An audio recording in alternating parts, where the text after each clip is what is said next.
Que vous soyez passionné d'histoire ou simplement à la recherche d'une journée amusante en famille ou entre amis, les Féodales de Clairbois sont l'événement à ne pas manquer.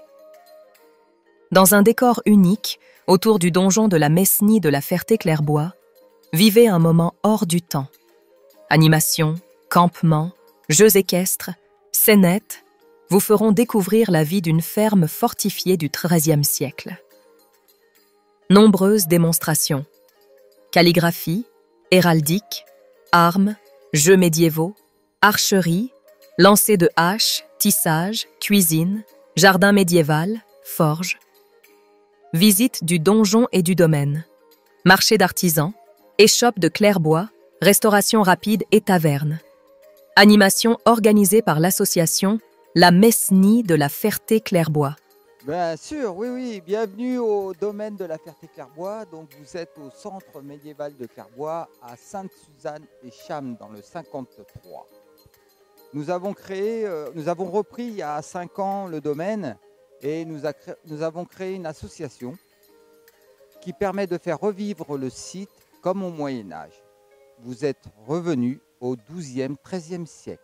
Alors, on a créé cette association car tout seul, on ne peut pas faire grand-chose. Donc, on a monté cette association, on a regroupé nos amis, on a regroupé notre famille et maintenant, nous avons à peu près une 50aine d'adhérents qui nous permet de faire revivre le site. Grâce à eux, bien sûr, on dit merci à toutes ces personnes qui donnent un coup de main, qui ont permis de remettre le site en état et avec ce beau temps, de faire de belles animations pour aujourd'hui. Alors, aujourd'hui, on a décidé de revenir un peu sur les sentences de l'époque. Ouais, on a fait revenir le bourreau. Alors c'est vrai que c'est pas trop drôle, mais on va revoir toutes les sentences de l'époque. Vous saurez tout sur les sentences de l'époque. Donc il faut vraiment venir voir ça, c'est très sympa. On s'amuse bien en plus. Après, tout au long de la journée, vous aurez des joutes équestres de courtoisie. Alors ça, ce sont des joutes qu'on a créées ici pour que les chevaux attirent toujours le monde, on va dire. Et donc, on a décidé de remettre au goût du jour cette petite joute équestre. Et ça, vous les retrouvez tous les week-ends des Féodales. Et puis, on voulait continuer un petit peu dans le spectacle. Et puis, on a décidé de faire les trouvères. Alors, les trouvères, dans la grande halle, vous avez, où on peut mettre jusqu'à 250 personnes assises. Et vous avez à peu près 30 minutes de spectacle sur l'histoire des chevaliers qui reviennent de croisade. Mais je ne vous dis pas pour le spectacle, il faut venir le voir. Voilà. Et puis tout autour de ces spectacles, vous avez pas mal d'associations qui sont venues donner un petit coup de main pour promouvoir, on va dire, le Moyen-Âge et expliquer comment on vivait à l'époque, comment on écrivait les livres, donc tout ce qui est calligraphie, enluminure. On explique aussi comment on fait des galons, comment on se soignait. Vous savez, les premiers instruments de chirurgie. Et oui, donc là, vous avez la possibilité de savoir comment on soignait les varieux guerriers qui revenaient des champs de bataille avec des flèches. Il fallait les soigner. Donc, j'aurais pas voulu être à cette époque-là quand même. Et donc, voilà, il y a plein d'animations. Et puis, comme on a favorisé un peu les familles, j'ai préféré pas faire payer les enfants. Donc, jusqu'à 12 ans, c'est gratuit, ce qui permet aux familles de passer un excellent week-end, de venir ici en famille et avec les enfants. Et puis, les enfants, ils apprennent plein de choses. Alors, nous sommes donc bénévoles à Clairbois et nous servons les gens, ceux qui veulent boire pour cet après-midi ou manger à partir de demain midi. Je demanderai aux parents de ne pas répondre à la place des enfants. Qu'est-ce que vous avez dans les mains? Une épée. Qu'est-ce qu'une épée? Vous avez le droit de vous tromper, allez-y. Oui, et encore, c'est une arme. Et une arme, c'est... Une arme, c'est... Voilà, c'est les 3 réponses que j'attendais de vous. Donc, les parents vont pouvoir répondre avec vous. Vous avez quoi dans les mains? Une épée. Qu'est-ce qu'une épée? C'est une arme. Et une arme, c'est dangereux. Donc je présente ce morceau dans le Seigneur. Et oui, c'est pas mal, tu as travaillé. Bon, il y a quelques notes qui sont un peu mangées, il a fallu durer un peu plus dans le temps. Mais bon, mais je t'ai confié 2 flûtes quand même. Moi, j'aurais bien aimé écouter ce que tu sais faire avec 2 flûtes. À votre avis, ça se fait ou pas? Non. Oui? Elle dit oui? Oui. Le chevelu dit oui? Moi, je sais pas jouer de ça. Alors, faut que j'essaye? C'est obligatoire? Oui, qui dit d'abord, d'accord. Bon, je vous préviens, j'ai jamais fait ça de ma vie. Hein. Alors, je vais essayer 2 flûtes en même temps. Oui, oui, j'ai compris, oui, oui, j'ai compris.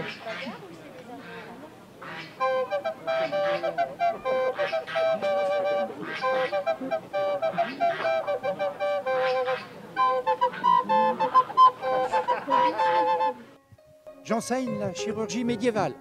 C'est-à-dire? Eh ben, c'est-à-dire que tous les instruments que j'ai ici, je vais enseigner comment on s'en sert de chacun. Ensuite, je vais parler de la désinfection des instruments, de la désinfection des plaies, avec quoi on va recoudre. Et puis, je vais terminer mes exposés par les différentes anesthésies qu'on proposait à l'époque. Il va falloir que je trouve autre chose pour désinfecter les plaies que du vin, que je trouverai toujours sur un champ de bataille.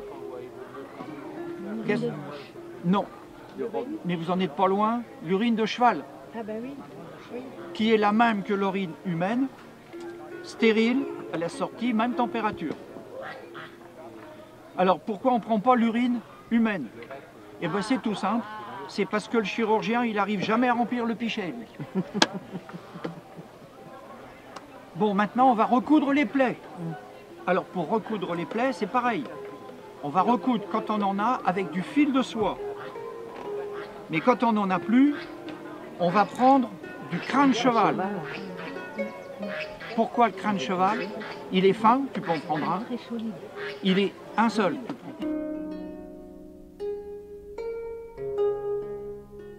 Je vais préparer des pipes farces.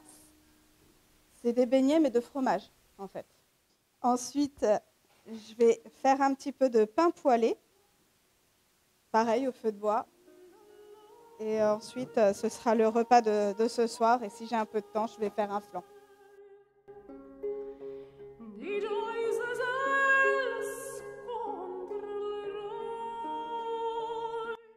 Alors, c'est un art médiéval, la calligraphie.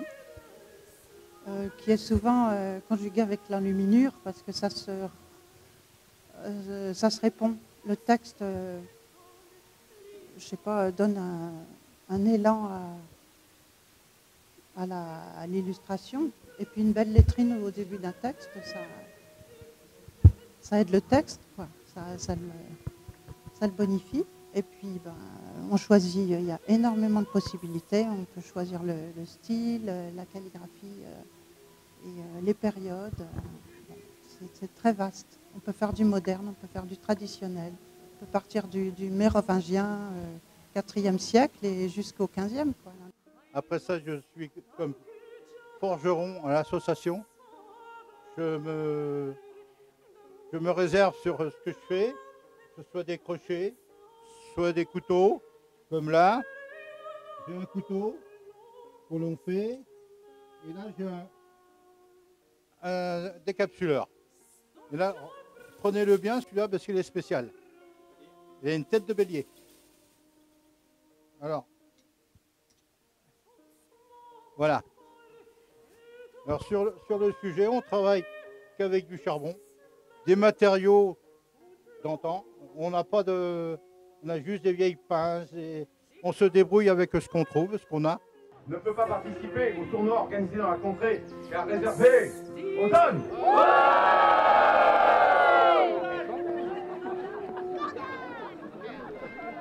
Cette liste devant vous servait à l'entraînement de son époux et elle y participait.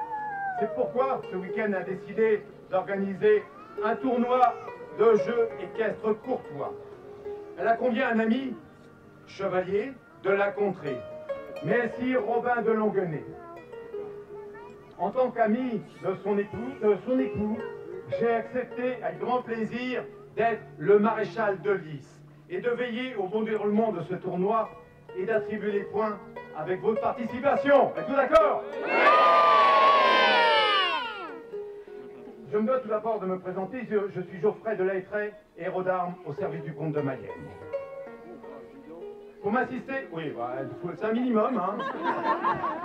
Pour m'assister, 3 servants d'armes et écuyers, 2 cavaliers vont s'affronter devant vous. Pour vous, dans des épreuves d'adresse, de courage, de force et de grande maîtrise de leur puissante monture.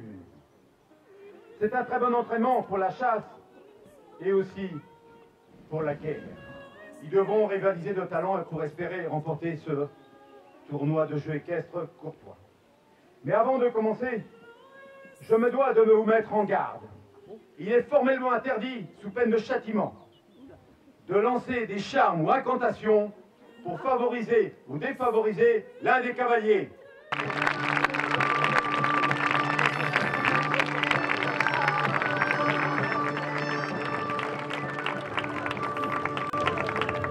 Comme il se doit tout d'abord, la dame de Clairbois,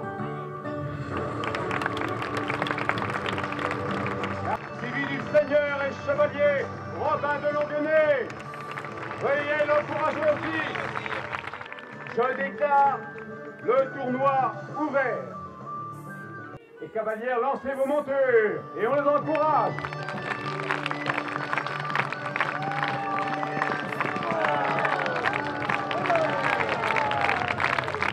Lancez votre cheval. On l'encourage.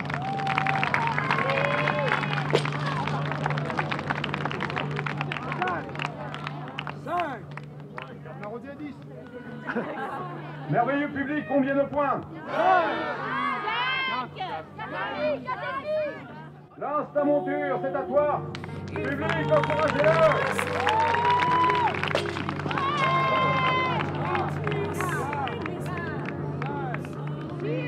Bonjour, je suis cavalière passionnée de jeux équestres. Je représente la compagnie des Destriers du Phénix. Voilà, nous sommes 2 dans cette compagnie avec Pascal. Nous sommes mis à chevalerie il y a une dizaine d'années et ça fait la 4e année que nous venons présenter un spectacle à Clairbois, un spectacle de jeux équestres courtois. Alors je suis maître Bourrel, ce que vous appelez communément le bourreau. J'ai un titre depuis l'an 880, décerné par le roi, qui me donne des avantages mais aussi des inconvénients. Je suis là pour l'exécution des hautes justices, c'est-à-dire les condamnations à mort, tout ce qui concerne la justice et les représailles de la justice. C'est-à-dire qu'à l'époque, un violeur, on lui clouait la verge, un voleur, on lui coupait la main, un menteur, on lui clouait la langue. Chaque méfait avait sa condamnation. Celui qui s'en prenait au roi, c'était le régicide, c'était l'écartèlement, etc., etc. Il y avait un panel de condamnations énorme. Cruel, je ne dirais pas cruel, c'était plutôt juste. Il faisait en fonction de ce qu'avaient fait les gens comme faute. À notre époque, un violeur, il se retrouve en prison, 6 mois après, il est libéré, et qu'est-ce qu'il fait? Il recommence. À l'époque, on lui cloue la verge. Il survit, il ne peut plus rien faire.